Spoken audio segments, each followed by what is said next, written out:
more and more popular with parents, and that's when I started to see a common trend between children in my daycare. The boys and girls who were potty trained the fastest were the ones whose parents never trained them with pull-up diapers. After months of seeing this occur time and time again, I was convinced pull-up diapers simply don't work. If there's one thing I refused to do when potty training my daughter Emily, it was putting her in pull-up diapers. But I had to ask myself why so many parents are getting aboard the pull-ups bandwagon. Now, understand that the diaper business is a multi-billion-dollar industry. They know when your child is a baby, every dirty diaper will have to be replaced, and that's another dollar in their pockets. But once your child gets a little older, these companies risk losing your business. So how do they squeeze every last cent out of you before you no longer need their product? By creating a diaper you need to buy after diapers, or commonly known as pull-ups. This is all really a ploy for the company to get your business longer. All these companies really care about is how much money they make and sneakily advertise it as some amazing tool for potty training. Without turning this into a boring rant, these diapers will more than triple the amount of time it takes to successfully teach your child how to use the potty. Now, with that said, let me give you a word of warning. Not having your child potty trained quickly is completely frustrating, and the story I'm about to share with you will reveal just how messy it can be. Anyone who knows me would call me a shopaholic with no hesitation. On weekends, my big adventure of the day would be running out to the mall and window shopping or trying on different outfits. I very seldom bought anything, as most of our family's income went towards food and bills, but it's always nice to look.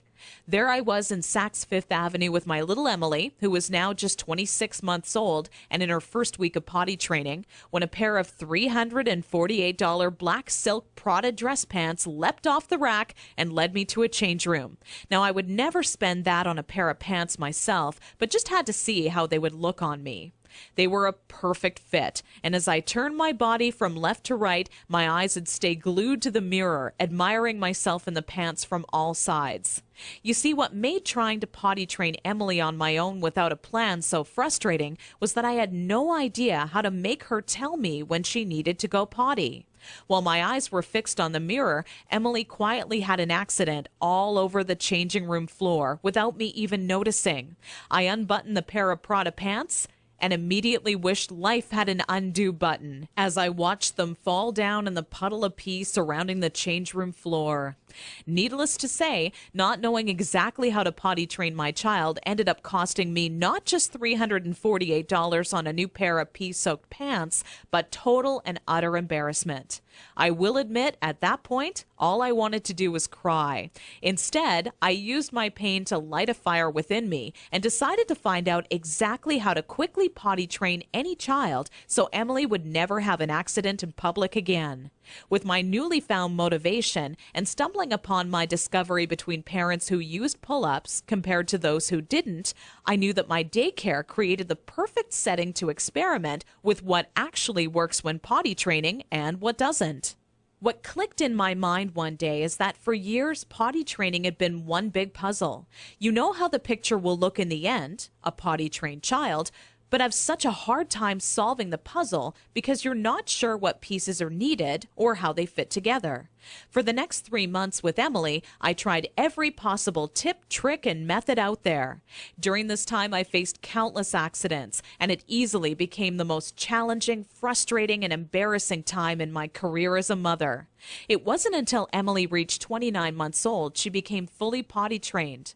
By that time, I'd filled up an entire old leather notebook, jam-packed with all the notes I had taken during my first attempt ever at potty training. In addition to my own findings, I was receiving input and feedback from nearly all the parents whose children attended my daycare. On paper, it started to become clear to me what methods were effective and worked time and time again for families. 2 years and one more child later, all of my findings had been turned into what I believe is the only effective method in existence to quickly potty training any child in as little as 3 days. It wasn't until I started giving out copies to all the parents whose children attended my daycare I knew I was on to something big. The next week, parents started approaching me out of the blue, asking, how can I quickly and easily potty train my child? I would kindly give a copy of the guide along with my business card clipped to the top left-hand corner to anyone who asked.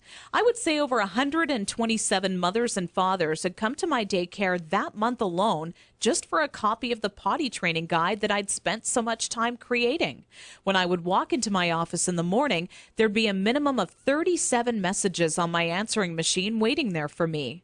I was getting phone calls from people either thanking me for helping them train their child in under a week, or who heard about my guide from a friend or family member and wanted to know how they could get their hands on a copy. Listening to these messages quickly became a daily part of my routine and would take almost 45 minutes out of my workday.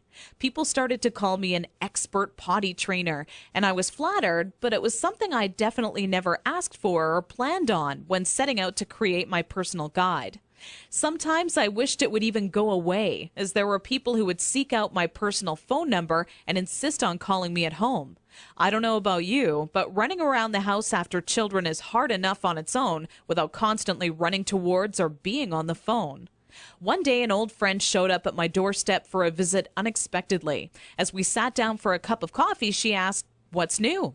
I continued on to tell her about how I stumbled upon a method to potty training children that is so effective, I was starting to get phone calls from all over telling me they heard about it and wanted a copy.